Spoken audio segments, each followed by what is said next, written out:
Hey there. So I'm 29 years old and my husband is 33. We've got a bit of a unique family setup, a real blended bunch. I brought a son from a previous relationship into our family. He's a real gem. And my ex, his dad, is super involved and a fantastic father, always there for him and really supportive. My husband, before we met, had a daughter who's now a toddler, and together we recently welcomed a new little girl into our family. Unfortunately, my stepdaughter's mom isn't part of her life. She has some serious health issues related to diabetes, which led her to make the tough decision to sign away her parental rights. So, my stepdaughter lives with us full-time, and I've really stepped into the mom role for her since she was a baby.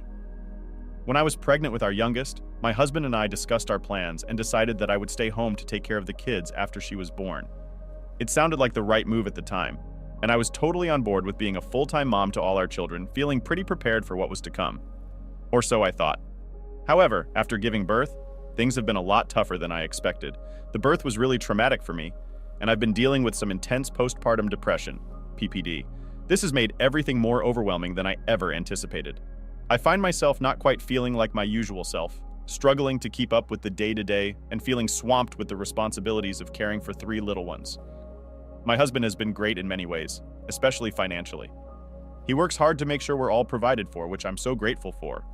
But he also assumed that I'd be able to handle all the childcare by myself. We did agree to this setup when we were dating. He was very clear that he needed a partner who would fully step into a mothering role for his daughter, especially since her biological mom couldn't be that person for her. I understood where he was coming from and agreed to it because I really love his daughter and felt ready to be the mom she needed. But now, with the new baby and the PPD, I'm finding it too much to handle alone.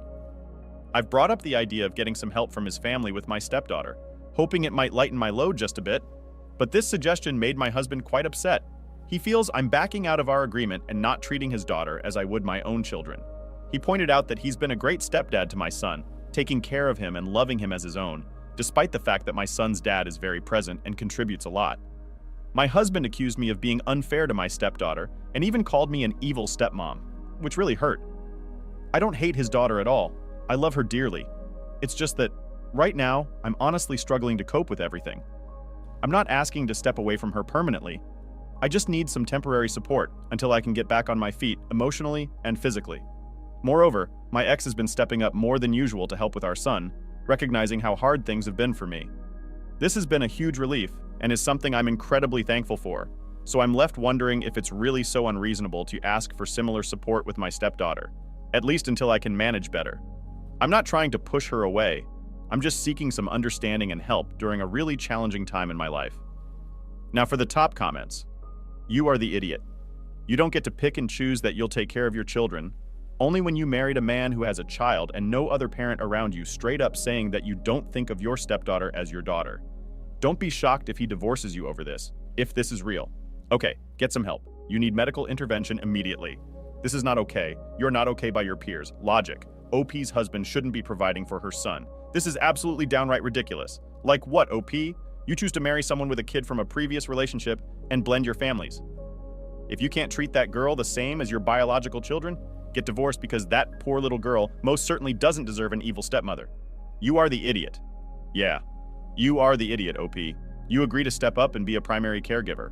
Then you backed out after you quit working. He's supporting you and in turn provides support to your son. He did so expecting that you would also help with his daughter. You may be having postpartum depression. And if so, go to your doctor. Yeah, I think you're framing this completely wrong.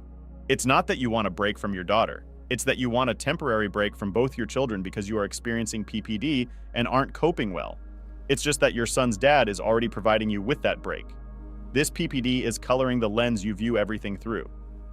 I'm wondering if you worded this so badly because you want to be called the idiot. To perpetuate the wallowing. Forgive your depression, something to feed on. Please don't let your depression distort this. And please try to communicate well with your husband. I know it's hard, but he loves you. And how you word things really matters are the best. Update.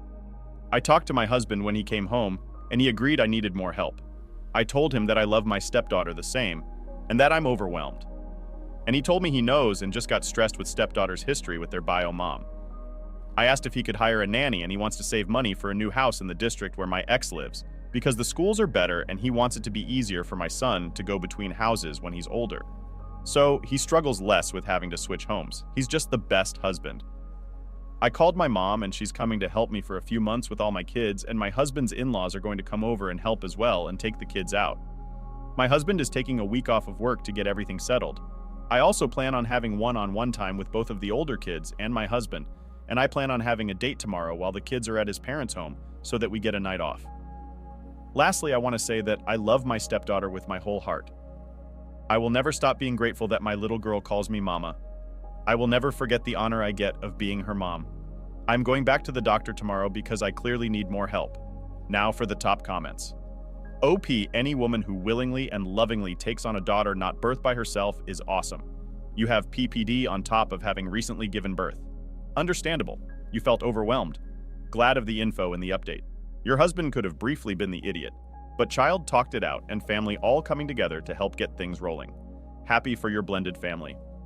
Yelpy made it crystal clear that she doesn't view her stepdaughter as one of her own, and the little update is nothing more than backtracking from looking like a total piece of crap.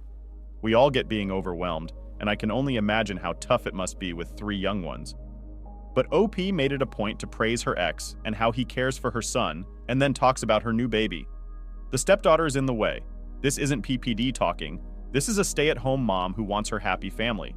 That doesn't include some other woman's kid. That update is phony help. Her husband sees right through it for the sake of that little girl. Story 2. My wife Sarah is not just any doctor. She's a senior surgeon, which means she's really important at her hospital and ends up working super long hours, sometimes deep into the night. Just a short while ago, we got some amazing news. She's pregnant. We were both over the moon about it. Given her big job and the good money she brings in, we decided pretty quickly that I'd be the one to take a break from my job to stay home and look after our little one when the time comes. Now, I'm still working my job in maintenance, which isn't exactly a walk in the park either. My hours are all over the place. I'm talking nights, weekends, you name it. With our crazy schedules and most places being closed these days, Sarah and I hardly get any quality time together. At home, I usually handle the cooking since I've got a bit of a knack for it. And frankly, cooking isn't really Sarah's thing. But here's where things got interesting. Yesterday, after dragging myself home from a grueling 12-hour shift, I walked into something unexpected. Sarah had cooked up my all-time favorite meal. And she didn't just stop there. She was all decked out as if she was going to some glamorous event. We're talking full evening gown, makeup done to perfection, hair looking amazing. She was absolutely glowing. Seeing her like that, I fell in love with her all over again right there and then. But here's the thing. I was completely exhausted. All I managed was to throw on a tracksuit and a t-shirt.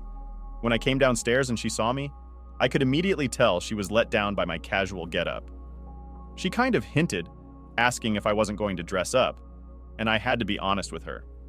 I told her straight that I was just too tired and really just wanted to eat. Dinner was kind of tense after that. We didn't talk much, and when we were done, she went straight upstairs with a sharp comment. Remind me never to make an effort again. That hit hard, but I was too drained to react much at the moment. Later that night, as I was getting ready for bed, I heard soft crying from the spare room. It was Sarah. I went in to see if I could comfort her, but she wasn't having it. She just told me to leave her alone. It was clear she was really hurt. I understood why she felt that way. She had gone to all this effort to make the evening special, and there I was, too wiped out to reciprocate. I get it, she loves getting dressed up, and with the pregnancy, there aren't going to be many opportunities for her to enjoy this little pleasure. If we had planned a special date night where we both knew to dress up and enjoy a fancy dinner at home, I would have been all in. Really, I would have. But yesterday, with the long workday and all the physical strain, I just didn't have it in me. This whole situation made me think. We need to communicate better, especially now with a baby on the way. Maybe we can set up something regular, like a date night at home, where we can both dress up and take a break from our hectic lives.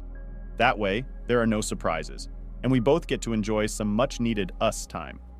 I love Sarah to bits, and I don't want to miss out on these moments, even if it's just the two of us at home. Am I the idiot? Now for the top comments. Sorry, you are the idiot, you change clothes anyway. It takes roughly the same energy to throw on slacks and a nice shirt as it did to throw on a tracksuit and a t-shirt. After all the efforts your wife went to, the few extra seconds it would take to button up a dress shirt wouldn't have killed you. Oh boy. I agree 100% with this. Your wife went out of her way to do something nice. I know what it's like to be dog-tired after a long shift, But if I was in your shoes, I'd have hopped in the shower and put a shirt on afterward. It's 10 minutes of effort compared to the hour and more of your MREs put in. You are the idiot maid out. Apologize and take her out for a nice meal. Just don't wear your tracking bottoms again. This exactly OP. Your wife is a pregnant surgeon. I know her hours are at least equal to, if not longer than yours. I'm guessing she's also on call. Her job almost certainly has more stress, and she has pregnancy fatigue and hormones on top of that. Putting that all aside, even if she had no job. What you did was not excusable. You're telling your pregnant, stressed, and tired wife, who's still operating every day, that she's not even worth that. I have to ask, what were you expecting to happen? You essentially slapped her in the face and then asked her why she was upset. You are the idiot times 1,000, not the idiot. I've done this to my wife for no reason. Just put on some nice clothes, make a fun or extravagant dinner, and then hope she'd immediately join me at that level. Then she gets home and isn't necessarily in that headspace. Do I feel bummed? Yes. Does she owe me to acquiesce? Definitely not. Getting dressed up isn't always comfortable if you're not into it, or if you have some dress clothes. You rarely break out. I really don't get all those. You are the idiot comments. I mean, if the roles were reversed, like in your case, would they still feel the same? Maybe then it's always toxic behavior. And the husband tries to force the wife to do something. It's a bit biased, and I don't get all that about the clothes. If you change it, it's a really nice clothes. With a dinner, be more enjoyable. Only because of beautiful clothes would have been more awake and in a better mood. Don't we need consent for things we do together? Don't we need two people happy instead of one? Story 3. So I'm a high school guy, and I've got this habit in class. Whenever the teacher throws out a question, I'm quick to raise my hand. I don't just give short answers. I like to explain things in depth to show I really understand the stuff we're learning. I think it's important to be active in class, and I genuinely enjoy contributing. However, things started to change a bit recently. My teacher, who used to appreciate my enthusiasm, has begun to show signs of irritation. It's as if she's tired of hearing me speak up all the time. At first, I didn't notice much, but then it became pretty obvious, especially one day in class that really stood out. We were in the middle of a discussion about a pretty complex topic, and she asked a challenging question to the class. Naturally, I did my usual thing. I raised my hand eagerly because I felt confident about the answer. She hesitated, but eventually called on me. I started to answer, but before I could really get into the details, she abruptly cut me off. Her tone was sharp, much harsher than usual, and she said, "We're going to let someone else have a chance at answering this time." Her words were so blunt, and the way she said them felt really rude. I was shocked and honestly, quite hurt. The rest of the class period, I couldn't focus on anything. I just sat there, fuming silently, replaying the scene in my head. I was too angry to even think about the lesson. This incident really got under my skin, and it changed how I acted in her class from that day forward. For the next few days, whenever she asked questions, and it turned out that no one else knew the answers, I didn't do my usual thing of jumping in to save the day. I just sat there, looking right at her, giving a small, perhaps somewhat cheeky smile, but kept quiet. I could tell she noticed, but I didn't raise my hand. Then, another standout moment happened just recently. During a class, she asked yet another question, and just like before, nobody else seemed to know the answer. The room was silent, everyone just waiting. I continued my new routine. I stared at her, keeping my hands down. This time, however, she directly addressed me, probably out of a mix of frustration and expectation. "Oh, do you know the answer?" she asked. I kept my cool, smiled, and replied, "Sorry, I don't. I guess I'll just have to give someone else a chance at answering this time." I echoed her words from that earlier class, and I could see the annoyance flicker across her face. She wasn't pleased, probably because she was used to relying on me to fill the silence. It was satisfying in a way to see that my silence had an impact. She ended up having to answer her own question, and the topic moved on. After class, one of my friends came up to me, totally puzzled by my behavior. He couldn't understand why I just didn't answer the question when I clearly knew what to say. I explained to him that after being shut down so rudely, I decided to take the teacher's advice seriously. Let others speak even if they didn't want to. She wanted me to be quiet, and then she got mad that I was, I told him. I added, sort of jokingly, that this was a case of playing stupid games and winning stupid prizes. My friend called me petty for handling it this way.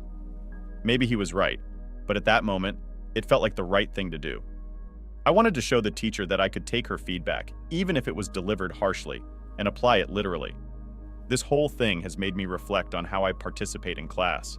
Maybe I do need to step back sometimes and let others get a word in. But I also felt it was important for the teacher to see the effect of her words and actions, which seemed unfairly targeted at me just for being active in class. So that's where things stand now. I'm rethinking how I engage in class, but I'm also a bit more cautious about how my actions might be perceived, not just by the teacher, but by my classmates as well. It's a tricky balance, but I'm learning from it. Am I the idiot for doing what she wanted? Now for the top comments. You are the idiot. She said one time that she wanted to give someone else a chance to answer, which is part of her job. Making sure everyone has a chance to participate. And you've been talking about it for days. Grow up. Your friend is right. You are being petty, just FYI. I had a class with someone like you in high school. Everyone thought the kid was incredibly annoying and pompous. You weren't answering any questions to benefit your classmates. Education. You're taking over the entire discussion to stroke your own ego. Your answers aren't thorough, they're excessive and draining. They get it. You know, the material better than they do. You're not even allowing them the opportunity to try, or to at least be pressured into guessing to evoke some thought. Acquiring knowledge and remembering a fact can be a process of trial and error. Your teacher shouldn't have been asked it towards you, but you need to humble yourself and give other people the chance. The way you behave isn't as big of a flex as you think. Everyone's the idiot, but mainly you. Story 4. My employer recently came up with this option for all the employees. You can either continue working from your cozy home or you can head back to the office. It sounds like a pretty sweet deal because you get to choose based on what feels right for you, right? Well, in my case, I think it's way safer to stay home given all the crazy stuff that's still going on in the world. When we all talked about it at work, it turned out to be a pretty even split. Half of my coworkers are staying home like me, and the other half are going back to the office. But here's where things start to get a bit complicated at home. My job requires me to be on Zoom meetings quite a bit, like 2 or 3 times a day, each lasting about an hour. I try to keep it down by using headphones, and I always close the door to whatever room I'm in. You'd think that would be enough, right? Unfortunately, it doesn't seem to cut it because the sound still bothers my husband. Now, my husband is also home all day because he's currently out of a job. He started making these comments about how I'm being selfish by working from home. He tells me that my constant talking during meetings is a huge annoyance to him. He even says things like, I could just go back to the office, and that I'm being lazy by choosing to stay home. To top it off, he dismisses my concerns about staying safe as just being paranoid, which really isn't fair. This whole situation makes me feel pretty guilty. He often says that the noise makes it difficult for him to concentrate on his reading or whatever else he's trying to do. It's gotten to the point where I'm starting to question myself. Am I wrong for choosing to work from home? Should I start going into the office a few days a week just to keep the peace at home? But wait, there's more to it. I've considered suggesting that my husband should maybe start looking for a job too, considering he's at home all the time. But whenever I bring it up, he's quick to shut it down. He says he doesn't want to look for work until the global situation is completely over. This feels really hypocritical to me because he calls me paranoid for my concerns. Yet, he's using the same concerns as an excuse to avoid job hunting. And that's not the end of it. Lately, he's been really picky about how clean our apartment is. We've even reached a point where we don't sleep in the same room anymore. But get this, he still comes into my room every single day to check on things, almost like he's doing a daily inspection. It feels like he's looking for things to criticize. Just today, he got upset again because of the noise I was making during my Zoom meetings. This whole ordeal is really weighing on me, making me feel guilty and stressed out. That's actually why I turned to this platform to share what's going on and maybe get some advice from others. What do you guys think? Should I just bite the bullet and start going into the office a few days a week to dodge these conflicts? Or maybe there's a better way to deal with this, so I don't feel like I'm walking on eggshells in my own home. I'm really torn about what to do, and would appreciate any insights or similar experiences anyone might have. It's tough feeling caught between trying to do what's safe and trying to keep the peace at home. Now for the top comments. Not the idiot, I'm sorry. This man expects you to fulfill all the household tasks on top of being the sole breadwinner, and it constantly ridicules and bullies you. I'm so sorry. You have to deal with such a child. Oh, you deserve better.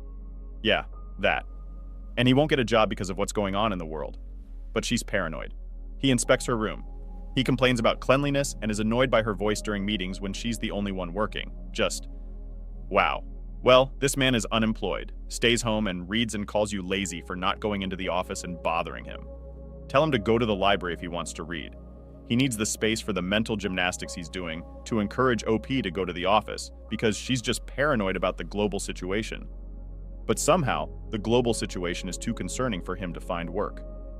I need to wonder whether it's a lifelong experience of being treated this way that has conditioned OP to accept this is okay. Like what? She and her mother servants to her lazy father and siblings. Unreal. OP abusers manipulate emotions so well that you can feel like you're the one with the issues. Hopefully this is a wake-up call that you deserve better. Honey, listen to me. You are being used by your husband. You don't deserve to be treated like a doormat. It doesn't contribute to bills. He doesn't contribute to the home. I know the word gets thrown out a lot on here, but he's abusing you, is breaking down your self-esteem, and making you question yourself. You don't deserve to be treated this way. Try looking for some therapy to help you get past this abuse and manipulation. This isn't right, and it's not normal to be treated like this. Story 5. I'm 28 years old and so is my wife. We're in this tricky situation because of her night habits and how they affect her job. Let me give you the full scoop. My wife has this routine where she stays up really late. I mean like until 3 a.m., just binge watching her favorite TV shows.